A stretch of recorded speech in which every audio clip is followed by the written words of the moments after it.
Hello बच्चों, आपका स्वागत है मेरे चैनल केमिस्ट्री अड्डा में। मैं Surendra Kumar, assistant professor DAV college Kanpur. बेटा, पीजीटी का एग्ज़ाम हो गया था, उसका कल रिज़ल्ट डिक्लेयर हुआ है और ये बताते हुए हमें बहुत खुशी हो रही है कि केमिस्ट्री अड्डा से 8 बच्चों का पीजीटी में सिलेक्शन हुआ है। कुल सीट 39 थी, जिसमें से 8 बच्चे केमिस्ट्री अड्डा सेलेक्ट हुए हैं। तो अच्छा लगता है टीचर को जब उसके पढ़ाए बच्चे सेलेक्ट होते हैं, तो अच्छा फील होता है। बच्चों का तो परिवार पूरा खुश रहता है, हम लोग को भी अच्छा लगता है, क्योंकि उसमें लगता है कि मेहनत सफल हुई। बहुत से बच्चों का नहीं होता है, उनका दुख भी होता है। तो जिन बच्चों का नहीं हुआ है उनके लिए मैं कहूँगा, बेटा देखिए, जितनी सीटें हैं उतने बच्चों का होना है। आपका नहीं हो पाए इसके मतलब कुछ ना कुछ थोड़ा कमी है आपके अंदर या हमारे अंदर, जो तैयारी करने में कुछ कमी रह गई। देखिए, एक्चुअली यदि आप सोचोगे कि किस्मत, मेरा मानना साफ साफ है, किस्मत एक साइड फैक्टर है। जब चीज़ें सब कुछ ठीक रहती हैं तो किस्मत अपने आप जुड़ जाती है। तो होने के बाद कहानियाँ बन जाती हैं, जिनका नहीं होता उनके लिए कोई चर्चा नहीं होती है। तो देखिए, हम लोग भी जब सेलेक्ट हुआ, तो मैं जब सेलेक्ट हुआ उससे पहले कई बार मेरा नहीं हुआ। 2010 पीजीटी में मेरा नहीं हुआ। और भी एग्ज़ाम जो मैंने दे रखे थे, जीडीसी का एक दिया था, उसमें पहले शॉर्टलिस्ट हुआ, लेकिन क्योंकि पहले 5 गुना में शॉर्टलिस्ट हुआ, फिर जब 3 गुना बुलाया गया इंटरव्यू, उसमें मेरा नहीं हुआ। तो रिजल्ट निगेटिव भी रहते हैं लाइफ में सभी के साथ। भाई कुछ एक है जिनका पहले में हो जाता है, बहुत अच्छी बात है, लेकिन मैक्सिमम भीड़ वो है जिनका पहली बार में नहीं होता है। तो नहीं होने का मतलब ये नहीं कि आपका होगा ही नहीं, पहले तो ये समझिए। तो आप तैयारी में लगें, क्योंकि जीआईसी प्री आपने दे रखा है, अभी मेंस होना है। तो आप कल रिजल्ट आया, भाई इंटरव्यू दिया बच्चों ने, 3 बच्चे बुलाए गए, 3.2 करीब, और सिर्फ 39 बच्चों का हुआ। तो बहुत से बच्चों का नहीं हुआ। तो वो बिल्कुल निराश ना हो। यदि आपका आगे एग्ज़ाम जीडीसी का है तो उसमें लगें, जीडीसी जीआईसी दोनों है तो उसमें लगें। क्यों? क्योंकि देखिए, जब तक आपका हो नहीं जाता आप प्रयास बंद ना करें। पेपर के माध्यम से पता भी चल रहा है कि पीजीटी जीआईसी, मतलब पीजीटी का, टीजीटी का और असिस्टेंट प्रोफेसर का एडवर्टाइजमेंट आने वाला है। लगातार पेपर में न्यूज़ आ रही है, तो इसका मतलब कहीं ना कहीं जो है चर्चा में है, तभी पेपर में आ रहा है। तो उम्मीद की जा रही है कि जुलाई लास्ट या अगस्त में आ जाएगा। चुनाव बेटा आपका 27 में है, तो वह क्लियर भी आपका चुनाव से पहले ही हो जाएगा। उम्मीद की जा रही है कि दिसंबर तक उसका एग्ज़ाम हो जाएगा और जनवरी फरवरी तक उसका इंटरव्यू वगैरह होकर रिजल्ट आ जाएगा। आप देख रहे हैं कमीशन थोड़ा इसमें बहुत फास्ट काम कर रहा है, तो चीज़ें टाइमली होने की पूरी उम्मीद है। तो आप अपनी तैयारी की रफ्तार को बल्कि बढ़ाएं, धीमा ना करें।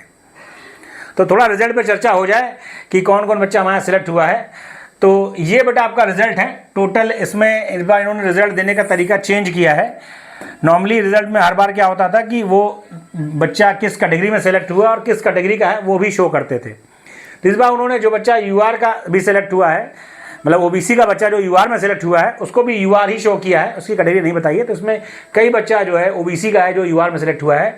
भाई देखिए, साफ साफ देखने से ही पता, ये मतलब ये स्टूडेंट मेरी ओबीसी में है, पलक, और ये पटेल जो है, ये मेरे स्टूडेंट नहीं है, प्रज्ञा पटेल, ये भी ओबीसी में फिल किया होगा उन्होंने, तो यूआर में सेलेक्ट। कई बच्चे ऐसे थे जिन्होंने ओबीसी में सीट कम होने के कारण यूआर में फिल किया था। तो फिलहाल जो सेलेक्ट हो गए वो यूआर या ओबीसी किसी में सेलेक्ट हो गए, उनका सिलेक्शन हो चुका है। अब उन्हें कॉलेज का आवंटन होगा, उन्हें ज्वाइन करना है। तो रिजल्ट में आपका जो सीटें 27 पेज का ही, मतलब 27 बच्चा यहाँ है, और बाकी 39 सीट टोटल आपके पास थी। ओबीसी, यूआर और ईडब्ल्यूएस मिला के 1 सीट पीएच में थी और 1 सीट आपका उसमें थी। तो सब मिला जुला के 39 टोटल सीटें थी। मेरिट जो है वो जारी कर दी है कमीशन ने। आप देख सकते हो कि लास्ट कट ऑफ क्या है वह जारी हो चुका है। तो जो बच्चे सेलेक्ट हो गए हैं उनको बधाई, जो नहीं हुए उन्हें चीज़ ध्यान रखना है कि इसमें मेरा नहीं हुआ, लेकिन अगले वाले एग्जाम में मुझे सिलेक्शन लेना है। जीआईसी यदि आपने फिल कर रखा है और आपका स्टैंडर्ड कट ऑफ से ऊपर मार्क्स है तो मुझे सिलेक्शन लेना है। इस प्रण के साथ अपनी तैयारी की स्पीड और बढ़ाएं। रिजल्ट आएगा जुलाई लास्ट तक, और तब तक आपके, अभी आज बात करूँ मैं 8 तारीख है, तो लगभग 15-20 दिन आपके निकल जाएंगे। और बेटा इस समय आपके लिए एक दिन जरूरी है कि 30 अगस्त एग्ज़ाम डेट बता रखी है। बढ़ सकती है वो बात की बात है, अभी फिलहाल 30 अगस्त ही है, और बढ़ेगी भी तो आपका 30-35 दिन बहुत ज़्यादा होता नहीं है, क्योंकि आपको लिखना है, रिटर्न एग्ज़ाम है। तो अच्छे से प्रैक्टिस, सिलेबस कंप्लीशन, हिंदी में निबंध, जनरल हिंदी, काम बहुत है जीआईसी में भी। यदि जीडीसी आपका है तो उसमें भी आपको लिखना है, सिलेबस बहुत बड़ा है। तो आपको अपनी तैयारी की स्पीड को बढ़ाना है, उसे धीमा नहीं करना है।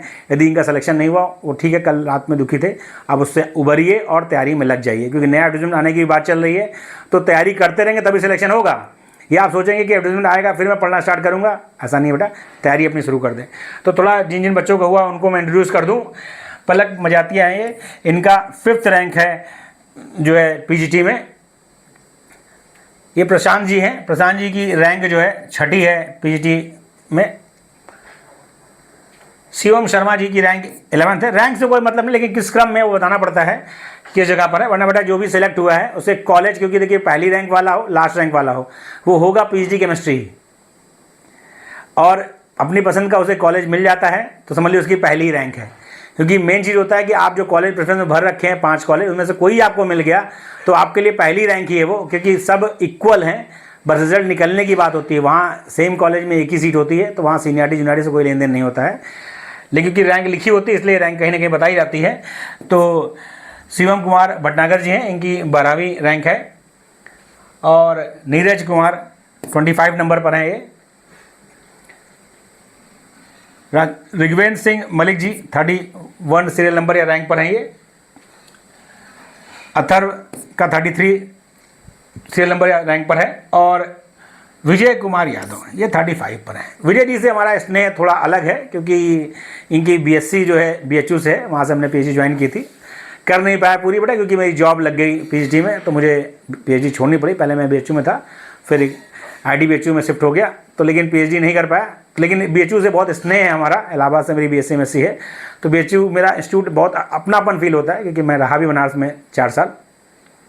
विजय जी का पीजीटी 21 में वेटिंग में था, तब ये मेरे संपर्क में आए, और इस समय पीडब्ल्यू में फैकल्टी हैं इलाहाबाद में, तो तब से संपर्क में रहे। और विजय जी जीआईसी का फॉर्म नहीं फिल कर पाए थे।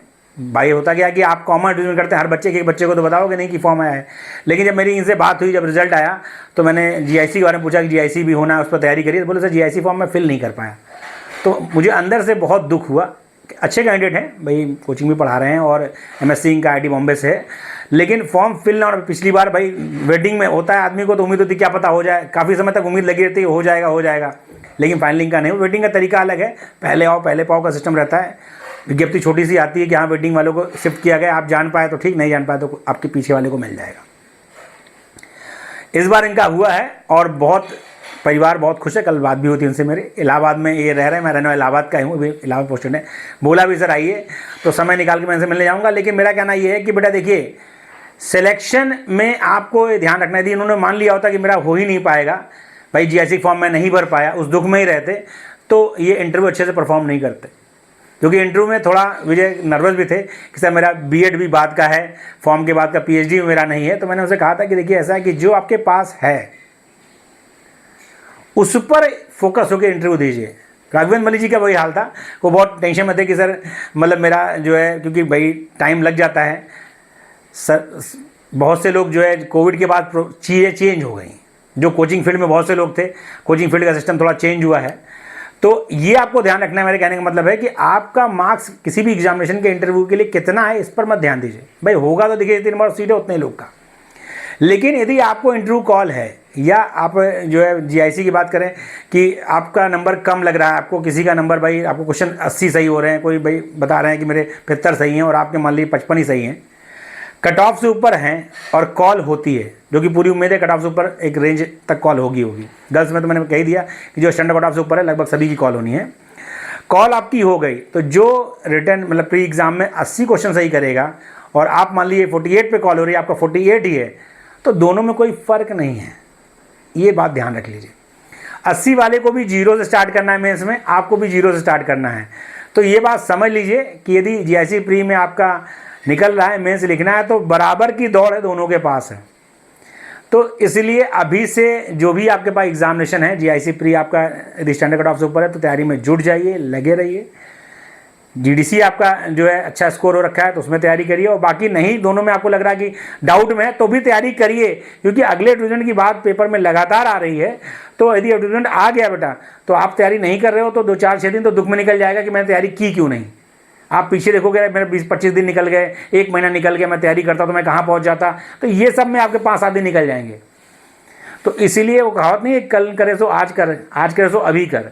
तो आप अभी से लग जाइए। जिनका नहीं हुआ है उन्हें बिल्कुल निराश नहीं होना है, क्योंकि देखिए अभी जीआईसी आपके पास है, उसके बाद पीजीटी आने वाला है।